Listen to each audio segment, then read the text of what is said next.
Ye old reliable Thable hath finally bitteth the dust. And I think that in reverence of its years of faithful service, that we put it in the background of one last intro before we light its funeral pyre. You withstood the elements of the earth, the wind, and the rain for countless years. Not really, it was more like 5. Regardless, thank you for your service. You will be missed. Ashes to ashes, dust to dust.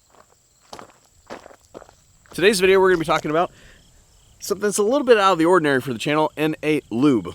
And I haven't done a whole lot of work in the lube space because, well, lube is lube. There's no for your pleasure or warming agents in this one. Wrong set. This is the Kentuckiana Gunworks Enhanced Reliability Oil. In today's video, we're going to be doing our best to objectively evaluate the performance of this product. And continuing that objective trend, I spoke with the manufacturer about the formulation and the product goals, and many of you who've been following the channel for years will know that I have a chemistry background. It seems to me, theoretically, that the formulation should be able to accomplish, or at least have a chance of accomplishing, the end product goals. Y'all can read, so I'll let you go over there and see what those are, but you can figure it out kind of from the title, Enhanced Reliability Oil. Speaking non-objectively or subjectively for a moment, I hate CLP products with a passion, and so does the manufacturer of Kentuckiana Gunworks. Probably the worst thing that's ever happened to firearms maintenance in a century. But seriously, for a lubricant product to be a viable product for use at the VSO facility, it cannot be a CLP and it cannot be a grease. It must be an oil. We've checked all the boxes that they are, so let's go ahead and get started. What I have here is a gun that I have shot until it will shoot no more. As in, it is filthy. Absolutely filthy. To the point where I even got fed up with it, and I even left the stoppage from the last time that I shot it and just threw it on the wall in the vault. So I'm going to clear this overbolt malfunction that's in here, and then we're going to slather it in KGW Enhanced Reliability Oil and see what happens. Do it if you're cool.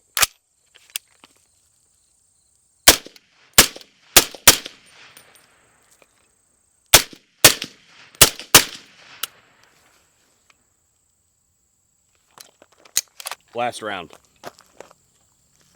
It only gets access to whatever 308 was in my truck. No mulligans. So here it is.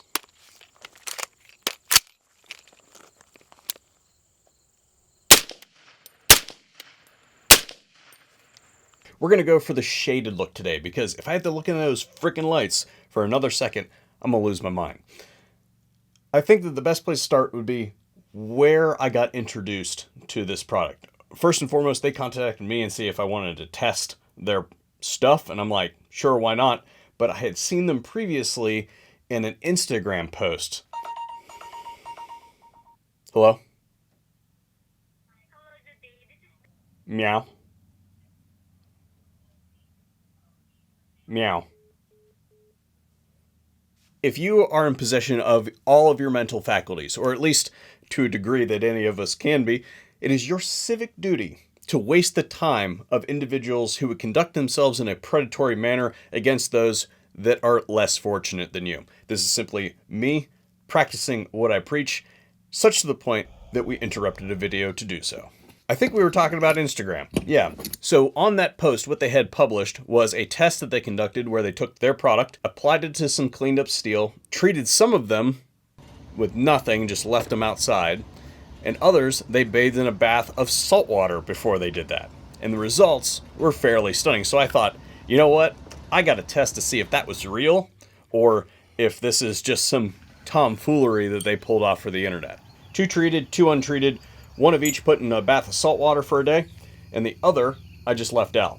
Then I took the samples and set them out overnight, and well, it rained. This is totally not intended. However, I feel as though that this is a more challenging test, and yeah, corrosion prevention properties confirmed. If you thought that was cool, before we move on to the rest of the testing, I thought I'd let you know that Kentuckiana Gunworks has joined the VSO Affiliates program. And what that means is that they've provided you, the VSO viewer, with a discount. You can find a link to the Linktree account and the full affiliates page down in the description box down below, where you can find discounts from all of the high quality manufacturers that we work with, like PowerTac lights, for instance, that can help you guys, particularly if you're buying in bulk. Holiday season is coming up. All those codes are commission codes, so there's a kickback that comes back to yours truly. So I very much appreciate if you guys intend to buy the stuff that you do so using my code. Thank you.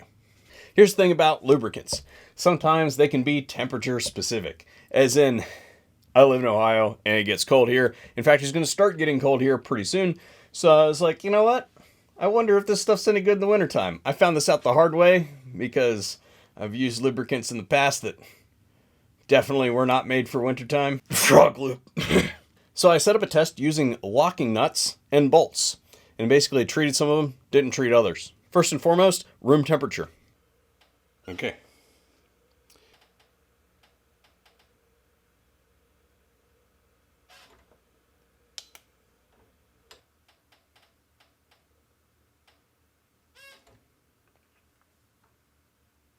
Let that run around the threads real quick.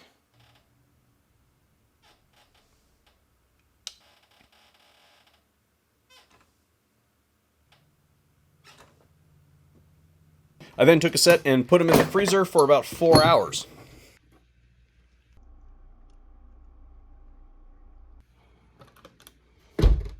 Onto our untreated sample, fresh out of the freezer.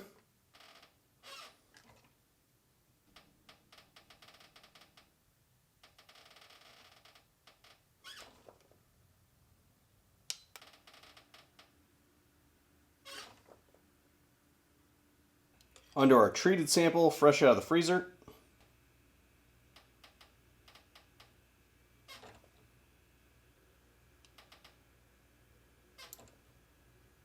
Yeah, nearly identical in performance, guys. All lubricants yield to heat eventually. On the other side of the coin, all lubricants will yield to heat eventually. It's just a matter of when. Oftentimes you'll see like a thin weight, what I would say a storage lubricant, burn off really, really quickly. First couple shots, the gun's already smoking. This stuff is a reliability oil, so that's tells me it's an operational oil. So I kind of wanted to know, how's it do with heat? This is the machete that rides around in my range truck. And as you guys can see, it's a little worse for the wear, so it's not that big of a deal if we kind of mess it up. What we're going to be doing is heat testing this oil. And the idea is that I'm going to differentially heat this blade with this torch. And we're going to create a relatively hot spot down here and a relatively cool spot up here. And the idea being that I'm going to dribble a little bit of oil up here, let it run down, and then as it gets closer to the bottom, the heat will take over and we should be able to figure out where it burns off. So this is the top of the camera frame, and this is what we're going to call the bottom of the camera frame.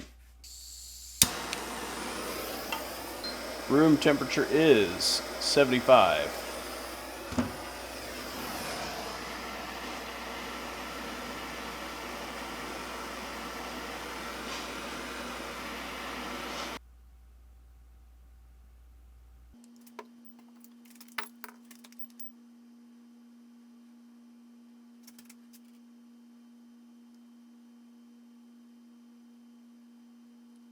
I feel like we're going to need more juice.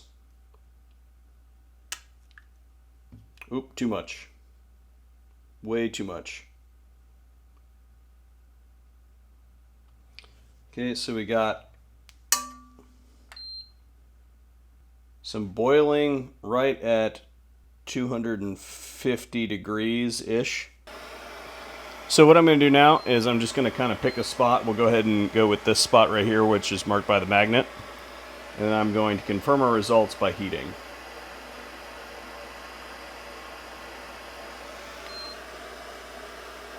Yeah, about 250 degrees. We see a little bit of burn off.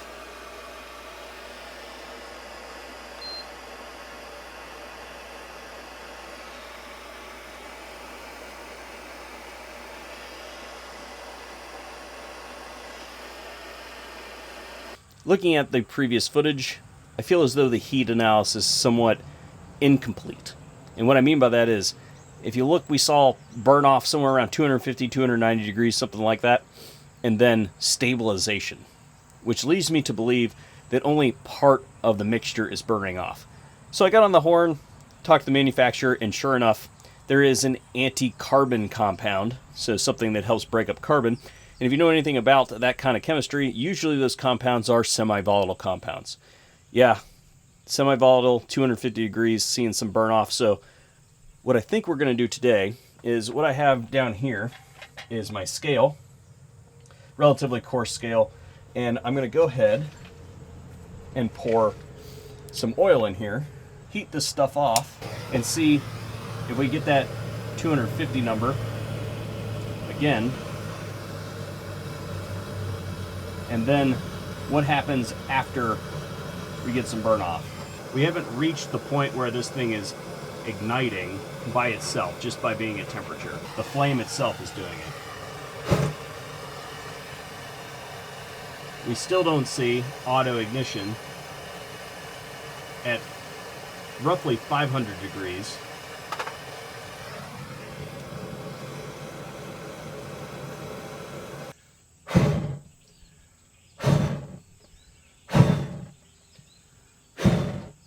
Yeah, okay, I cannot get it to go out.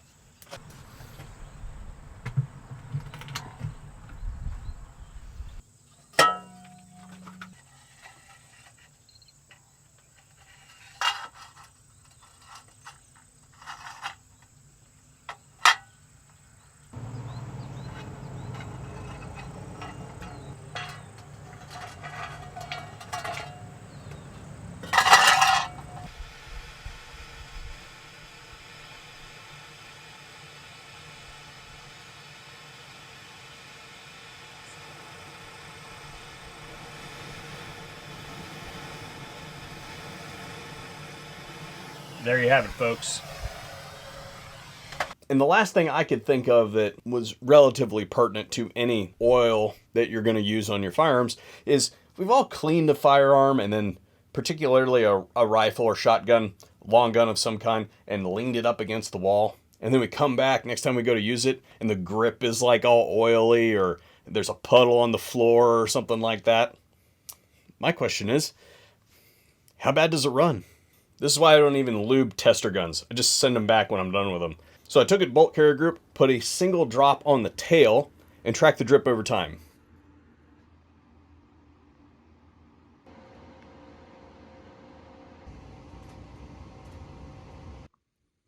It's been a week, and it's still like that. In fact, as of the publishing of this video, remind me in the comment section, and I'll go downstairs and take a picture of that thing. I'm going to leave it right where it is, and we're going to see if it dripped onto the paper even now. Kentuckiana Gun Works, KGW, Enhanced Reliability Oil. Here's the thing. I have condensed testing over the course of a few weeks into a couple-minute video for you guys. This is what I'm going to call initial testing. So this is can test designed to kind of figure out what the properties of the substance is. I'm not going to be able to give you guys a definitive range field report for months. So check back with me at the end of the winter after I've shot several thousand rounds using this oil, and I'll be able to give you a pretty decent answer on whether it's good stuff or not. But all indicators seem to be at this point that they got something going on. If you have some tests that you would like to see crammed into an episode 2, then sound off in the comment section down below. Looking forward to hearing from you guys. A special thanks to Kentuckiana Gun Works for making today's video possible. And also, all of you out there who are channel members and patrons on Patreon and Subscribestar, y'all make my light shine. It sounded really weird. I'm sorry. Not sorry.